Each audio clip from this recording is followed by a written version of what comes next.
जब एक लड़की अपने ही गांव में आकर लापता हो गई और यहाँ रहने वाले परिजनों को इसकी कोई भी फिक्र नहीं थी। आज हम बात करने वाले हैं लीना शर्मा के बारे में। ये कहानी शुरू होती है। ये कुछ कारणों के चलते यह जॉब छोड़ दी।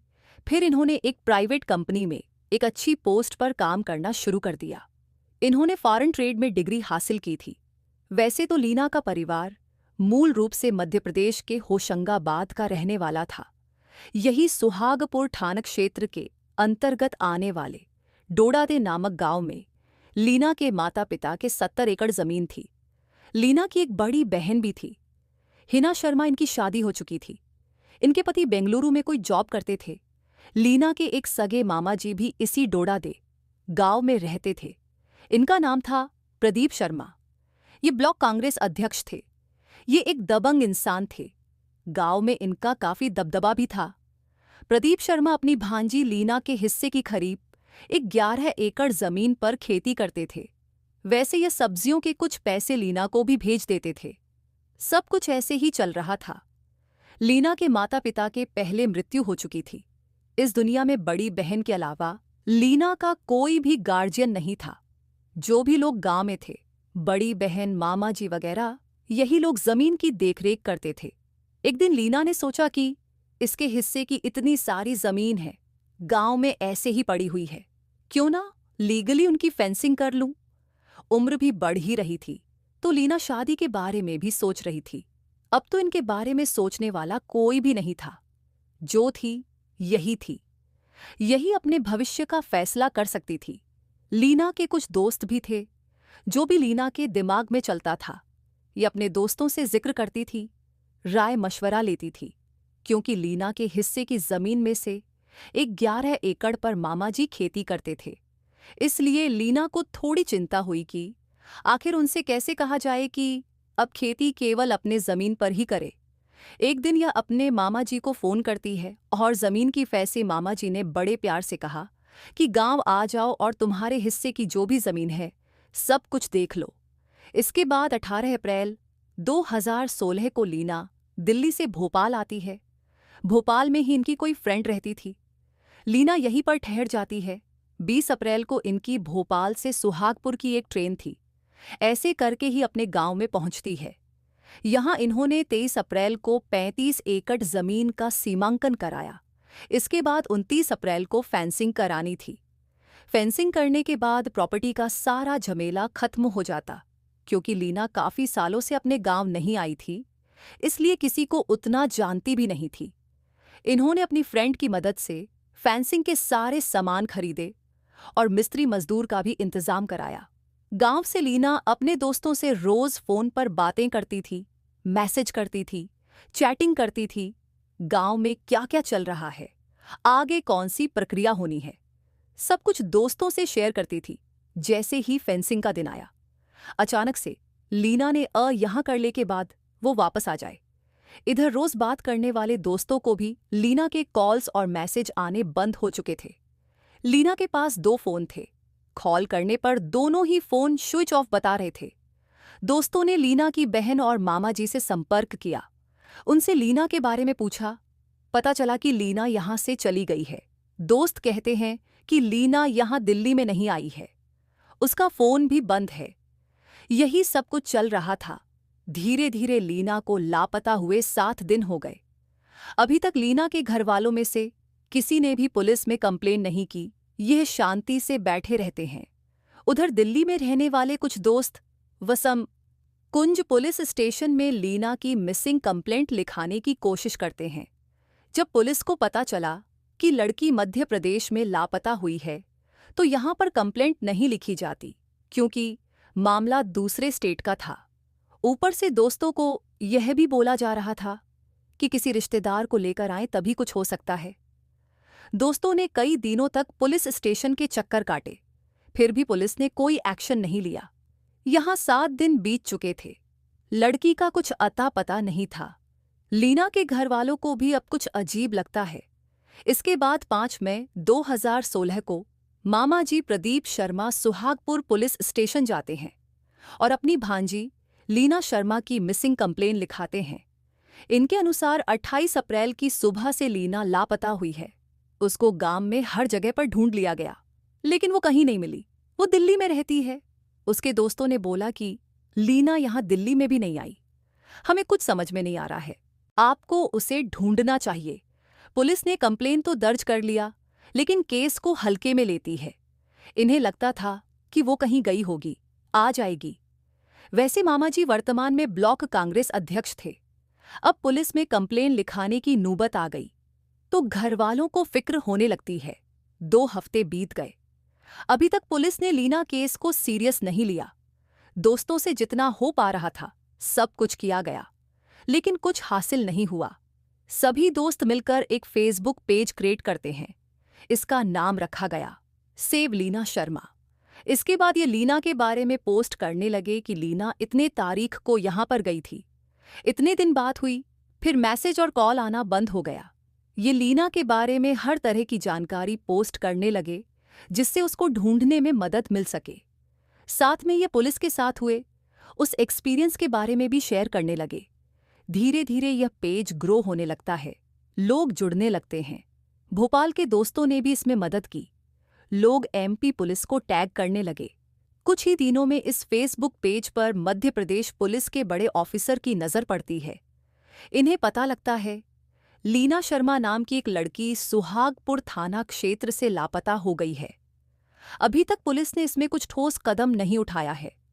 इन्हें लगने लगा कि अगर केस में ध्यान नहीं दिया तो लोगों के सामने हमारी बदनामी होगी। इसके बाद ये ऑफिसर्स सुहागपुर थाना की पुलिस के ऊपर प्रेशर बनाना शुरू कर देते हैं। इनसे कहा जाता है कि कैसे भी करके लीना शर्मा के बारे में पता लगाना है, वरना बाद में बड़ी परेशानी खड़ी हो जाएगी। सुहागपुर थाना की पुलिस केस को सीरियस लेती है और अपनी इन्वेस्टिगेशन को ईमानदारी से शुरू करती है। लीना के मामाजी के अनुसार ये 28 अप्रैल से लापता है। लीना को गायब हुए अब तक 15 दिन बीत चुके थे। इसका फ़ोन नंबर लेकर इसे सर्विलांस पर लगाया जाता है। पहले तो लीना के दोनों फ़ोन नंबर बंद थे। जब भी कॉल करते हैं तो ये स्विच ऑफ का संकेत देते थे, लेकिन खुशकिस्मती से अब लीना का फ़ोन नंबर एक्टिव हो चुका था। सर्विलांस के जरिए पता चला कि लीना का फ़ोन होशंगाबाद जिला के अंतर्गत आने वाले पिपरिया नामक इलाके में एक्टिव है। ये इन्फॉर्मेशन मिलते ही पुलिस की एक टीम को पिपरिया भेजा जाता है। लोकेशन के हिसाब से पता लगाते लगाते वह इंसान मिल गया जिसके पास लीना का फ़ोन था। पुलिस लड़के के पास आती है, इसे पूछताछ करती है। लड़का कहता है कि इसे यह फ़ोन एक ट्रेन में पड़ा हुआ मिला। घंटों तक जब कोई भी नहीं आया तो मैंने फ़ोन को उठा लिया। पुलिस कुछ देर तक इस लड़के से बातचीत करती है। इसके बैकग्राउंड के बारे में छानबीन किया जाता है। पता चला कि ये कोई क्रिमिनल नहीं है, इसका बैकग्राउंड कीन था। इसके बाद लीना का फ़ोन लड़के के पास से जब्त कर लिया जाता है। पुलिस ने लड़के से थोड़ी देर पूछताछ किया, फिर छोड़ दिया। वो जो लीना का दूसरा फ़ोन था उसके बारे में कहीं नहीं पता चला। अब मिले हुए फ़ोन को कंट्रोल रूम में लाकर इसके नंबर के कॉल डिटेल्स निकलवाए जाते हैं। लीना ने अफेरी दिनों में जिन लोगों से फ़ोन पर बात की थी वह सभी नंबर सेव थे। सभी लीना के जानने वाले लोग थे, लेकिन इसकी सबसे आखिरी बार जिस नंबर पर बात हुई थी वह एक अनजान नंबर था। पुलिस ने सोचा कि अगर इस नंबर के बारे में पता कर ले तो शायद लीना से रिलेटेड कोई सुराग मिल सकता है। इसके बाद इस अनजान नंबर की सारी इन्फॉर्मेशन निकाल जाती है। पता चला कि ये नंबर किसी ऑटो ड्राइवर का है। इस ऑटो ड्राइवर को ढूंढकर पुलिस स्टेशन में पूछताछ करने के लिए लाया जाता है। ऑटो ड्राइवर कहता है कि हाँ, मैं लीना को जानता हूँ। 29 अप्रैल को मैंने उन्हें ढूंढा दे गांव में लाकर छोड़ा था। इसकी ये बात सुनकर पुलिस हैरान हो गई। मामाजी के मिसिंग कंप्लेंट के हिसाब से लीना 28 अप्रैल की सुबह से लापता है और ये ड्राइवर कह रहा है कि इसने 29 अप्रैल को लीना को गांव में लाकर छोड़ा था। पुलिस ऑटो ड्राइवर से कहती है कि तुम झूठ बोल रहे हो, सच सच बताओ कि तुमने कब लीना को यहां पर छोड़ा था। ऑटो ड्राइवर बिल्कुल कॉन्फिडेंस से बोल रहा था कि 29 अप्रैल को ड्रॉप किया इसको। ये बात अच्छे से याद थी क्योंकि लीना ने इनका नंबर ले रखा था और यही ड्राइवर थे जो गांव तक लीना को ड्रॉप करते थे। इन्होंने 29 अप्रैल को भी ड्रॉप किया था। अब पुलिस दोबारा सोचती है कि लीना की आखिरी बार इसी ऑटो ड्राइवर से बात हुई थी। इन्होंने तुरंत लीना और ऑटो ड्राइवर की आखिरी बार कॉल डेट को ध्यान से देखा। ये देखते ही पुलिस चौंक जाती है। इनकी फोन पर आखिरी बार बात करने वाली डेट 29 अप्रैल की सुबह 8 बजे के आसपास की थी। पुलिस को एहसास हो गया कि लीना के मामा ने रिपोर्ट में गलत डेट लिखाई है। क्या उन्होंने ऐसा अनजाने में किया या जानबूझकर किया? ये तो उनसे पूछने पर ही पता चल सकता था। अभी भी लोग फेसबुक ग्रुप में लीना के गुमशुदगी के बारे में बात कर रहे थे। पुलिस इस ग्रुप में विजिट करती है, शायद यहां से कोई सुराग मिल जाए। ग्रुप में लीना शर्मा के कुछ खास दोस्त भी थे। ये दोस्त अपनी फ्रेंड के गायब होने में इसके मामा जी को जिम्मेदार ठहरा रहे थे। लीना पिछले कई सालों से जमीन की वजह से तनाव में रह रही थी, क्योंकि इसके मामा जी जबरदस्ती लीना के जमीन पर खेती कर रहे थे। मामा जी के साथ लीना का कुछ प्रॉपर्टी डिस्प्यूट भी हाई कोर्ट में चल रहा था, क्योंकि उन्होंने लीना की जमीन के कुछ हिस्से पर कब्जा कर लिए थे। साथ में लीना ने कोर्ट में एक कंप्लेन भी की थी। इन सब के बावजूद अगर लीना गांव में आए और अचानक से गायब हो जाए तो शक किस पर जाना चाहिए? इसके बाद पुलिस बयान दर्ज करने की बात कहकर प्रदीप शर्मा को पुलिस स्टेशन में बुलाती है। मामा जी पुलिस स्टेशन में आते हैं। इनका कहना था कि लीना 28 अप्रैल को भोपाल से यहां पर आई थी। उसको अपने जमीन की फेंसिंग करानी थी। वो यहां पर आए, फिर अचानक से चली गई। पुलिस आगे मामा जी से ऐसे सवाल पूछती है कि ये प्रेशर में आ जाए। पुलिस ऑफिसर पूछते हैं कि आपको कब एहसास हुआ कि लीना गायब हो गई है? आपने इतनी लेट रिपोर्ट क्यों लिखाई? उसके गायब होने के बाद आपने क्या क्या किया? क्या आपको उसके गायब होने की डेट अच्छे से याद है? लीना शर्मा 29 अप्रैल, 27 अप्रैल या 30 अप्रैल को भी गायब हो सकती थी। मामा जी पूरे कॉन्फिडेंस से बोल रहे थे कि लीना 28 अप्रैल से ही लापता है। अब पुलिस अपना असली इंट्रोगेशन शुरू करती है। प्रदीप शर्मा के सामने वो चीजें रखी गई जिसकी कल्पना इसने नहीं की थी, जो शायद यह सोच नहीं सकते थे कि पुलिस यह भी पता कर सकती है। इसमें लीना का फोन था, लेना के दोस्तों की बातें थी, ऐसे ही बहुत सारी चीजें थी। इन सभी चीजों को देखकर प्रदीप शर्मा टूट गया। इसने अपना गुनाह कबूल कर लिया। इसने ही अपने दोस्त साथियों के साथ मिलकर लीना शर्मा का कत्ल किया था। कहानी कुछ यूं थी कि लीना शर्मा के माता पिता के पास करीब 70 एकड़ जमीन थी। इसमें से 35 एकड़ बड़ी बेटी हीना और बाकी 35 छोटी बेटी लीना का था। बचपन में ही इनके पिता की मृत्यु हो गई थी। फिर जब बच्चे थोड़े बड़े हुए तो 2004 में माताजी की भी मृत्यु हो गई। इसके बाद लीना अपने पढ़ाई और करियर के लिए दिल्ली चली जाती है। हिना ने तो अपने पति के साथ मिलकर अपने हिस्से की जमीन का सारा हिसाब किताब ठीक कर लिया था। रह गई लीना। वैसे लीना अपनी बड़ी बहन की लीगल एडवाइजर भी थी। लीना के जमीन में से 11 एकड़ पर मामा जी ने सब्जियां उगाना शुरू कर दिया। लीना को लगा कि मामा जी जमीन के देखभाल कर रहे हैं, इसलिए यह निश्चित होकर दिल्ली में रहती थी, अपना जॉब करती थी, क्योंकि लीना की सारी प्रॉपर्टी मामा जी की देखरेख में थी। इसी बात का फायदा उठाकर मामा जी ने धोखे से कुछ प्रॉपर्टी पर कब्जा कर लिया। जब इस बात की भनक लीना को हुई तो यह केस कर देती है। यह केस हाई कोर्ट में चल रहा था। लीना ने कंप्लेंट भी की थी। एक दिन ये अपने मामा को फोन करके बोलती हैं कि जमीन की फेंसिंग करानी है। मामा को लगता था कि यह इतने दिनों से सब्जी उगा रहे हैं, इसलिए अब यह जमीन इनकी हो चुकी है। इन्होंने आगे सोचा कि अगर लीना ने कैंसिंग कर लिया, जमीन उसकी हो जाएगी, सब कुछ हाथ से चला जाएगा। मामा की प्रॉपर्टी पर नजर थी। मामा इसे कॉल पर बोलते हैं कि गांव आकर अपना जो करना है सब कर लो। फिर लीना 18 अप्रैल को दिल्ली से भोपाल आती है। यहां ये अपनी एक फ्रेंड के घर पर रुकती है। फिर 20 अप्रैल को ट्रेन से सुहागपुर पहुंची। 23 अप्रैल को लीना ने अपनी जमीन का सीमांकन कराया। इसके बाद 29 अप्रैल को फेंसिंग की डेट रखी गई।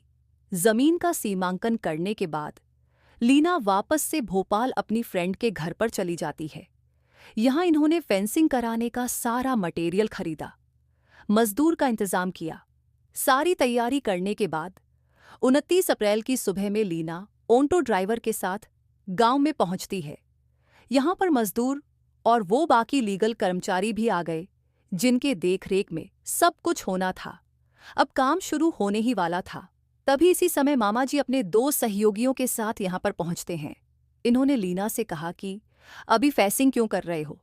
मैं भी कुछ ही दिनों में फेंसिंग करने वाला हूँ, तुम्हारा भी कर दूंगा। तुमको बार बार यहाँ पर आकर परेशान होने की जरूरत नहीं है। लीना को लगा कि मामा जी ठीक बोल रहे हैं। आखिर हैं तो मामा ही मेरे बारे में भला ही सोचेंगे। लीना अपने मामा जी की बात मान गई। इसके बाद मस्तूर की मदद से फेंसिंग का सारा सामान पड़ोस में सुरक्षित रखवा दिया जाता है, ताकि जब भी जरूरत पड़े तो इसे यूज किया जाए। फिर लीगल ऑफिसर और मजदूर अपने अपने काम पर चले जाते हैं। अब यहाँ पर बच गए मामा। इनके दोनों नौकर और लीना मामा ने पहले ही अपने नौकरों को समझा दिया था कि क्या करना है। मामा लीना से बात करने के बहाने एक झोपड़ी के पीछे ले जाते हैं। दूर दूर तक पूरा खेत था। मामा लीना से कहते हैं कि तुम फेंसिंग मत कराओ। फिर मामा और दूसरा नौकर लाठी से लीना को पीटना शुरू कर देते हैं। मामा ने पहले वाले नौकर से बोला, ट्रैक्टर लेकर आओ। जब तक वह ट्रैक्टर लेकर आया, इधर मामा ने अपनी भांजी का गला दबाकर इसे खत्म कर दिया। ट्रैक्टर में शव को रखा गया, साथ में नमक और यूरिया के पैकेट भी रखा गया। इसके बाद ये 4 किलोमीटर दूर एक जंगल में जाते हैं। यहाँ पर एक नाला था। गर्मी के मौसम में यहाँ का पानी सूख गया था। इसी नाले में तीनों ने खुदाई की गदघा बनाया। फिर मामा ने लीना के सारे कपड़े उतार दिए ताकि शव की पहचान ना पाए। इसके बाद शव को गड्ढे में फेंक दिया जाता है। ऊपर से नमक और यूरिया भी छिड़के जाते हैं ताकि शव जल्दी से गल जाए।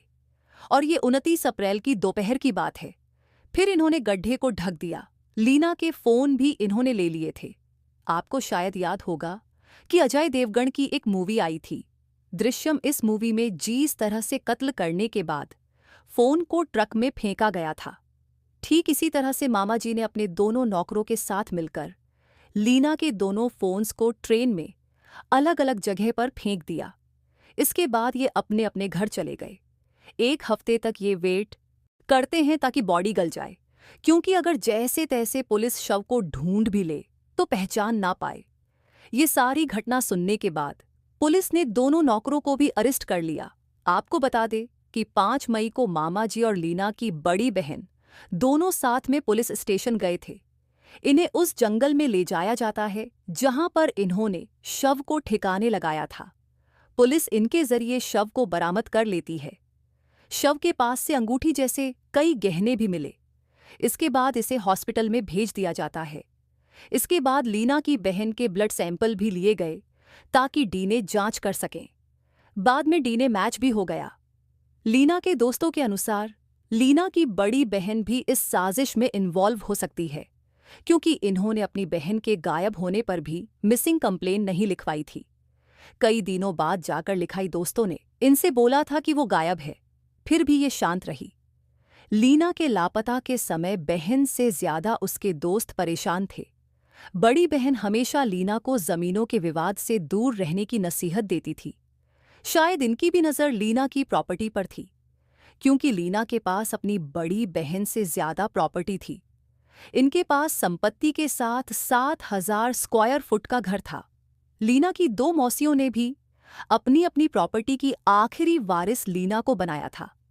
नाना जी ने भी अपनी प्रॉपर्टी का कुछ हिस्सा लीना को दे दिया था। जब लीना का शव मुर्दा घर में रखा था तो हीना अपनी बहन को देखने के लिए गाड़ी से आई थी, लेकिन ये अपनी गाड़ी से नीचे नहीं उतरती। इनके पति का कहना था कि 17 महीने के बच्चे की वजह से ये नहीं जा पा रही हैं। गाड़ी में बैठे बैठे ही बहन ने सारी कागजी कार्रवाई की, जिसके बाद शव हैंड ओवर किया गया ताकि अंतिम संस्कार कर सके। दोस्तों का शक मामा जी के साथ साथ लीना की बड़ी बहन पर भी था। मामा जी और बाकी 2 लोगों पर कोर्ट में ट्रायल शुरू होता है। इनके खिलाफ सारे सबूत मिल चुके थे। इन्होंने जुर्म भी कबूल कर लिया था। फिर भी ट्रायल के 9 महीनों बाद मामा को बेल मिल गया और 11 महीने बाद दोनों नौकर भी बेल पर बाहर आ गए। कोर्ट में सुनवाई चलती रही। 2023 में सेशन कोर्ट ने इन तीनों को उम्र कैद की सजा सुना दी। इस ट्रायल के दौरान भी मामा का परिवार लीना के खेत में सब्जी उगा रहा था, खेती कर रहा था। लीना के वकील ने जब ये मुद्दा कोर्ट में उठाया तो कोर्ट ने आदेश दिया कि जो भी लीना का सबसे नज़दीकी रिश्तेदार है, जिससे खून का रिश्ता है, प्रॉपर्टी उसको दे दिया जाए। देखा जाए तो सबसे करीबी रिश्ता लीना की बड़ी बहन का ही है। तो कहानी को यहीं पर ख़त्म करते हैं। आप कमेंट करके बताइए कि वीडियो आपको कैसा लगा। इस वीडियो को लाइक और शेयर ज़रूर करिए और हमारे चैनल को सब्सक्राइब करके बेल आइकॉन ऑन कर लीजिए। मिलते हैं नेक्स्ट वीडियो में। धन्यवाद।